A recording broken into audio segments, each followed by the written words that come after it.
माझी सासू म्हणते दिवसभर घरी आणि दिवा लावून दळण करी. तर काय झालं, डाळ टाकली मी हरभऱ्याची दळायला. मला लक्षच नाही राहिलं डाळ दळायचं. तर आता वाजले संध्याकाळचे 6:30 आणि त्या म्हणतात दिवसभर घरी राहती, संध्याकाळच्या वेळेस सुचतं काय करायचं ते. तर इथं दोडक्याची भाजी करते मी. मसाला काय काढलाय ते बघितलंच असेल तुम्ही. तर इथं पाणी न टाकता पूर्ण वाटण तयार करून घेतलं. सगळ्यात अगोदर दोडके परतून घ्यायचे. तेल टाकलं आणि तेलामध्ये दोडके टाकून दिले. दोडके छान असे परतून झाले. परत तेल टाकलं आणि मसाला टाकून दिला. जिरे नाही टाकले कारण की जिरे हे वाटणामध्येच वाटून घेतले होते. त्याच्यामुळे 1 छोटा चमचा हळद आणि 1 चमचा इथं धनिया पावडर टाकले आणि 2 चमचे लाल तिखट.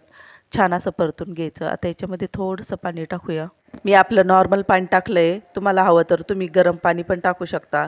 इथं मसाला छान असा परतून घेतला आणि त्याच्यामध्ये दोडके टाकून दिले परतलेले. आता चवीनुसार मीठ, 2 चमचे शेंगदाण्याचा कूट. रेडी झाली आपली भाजी.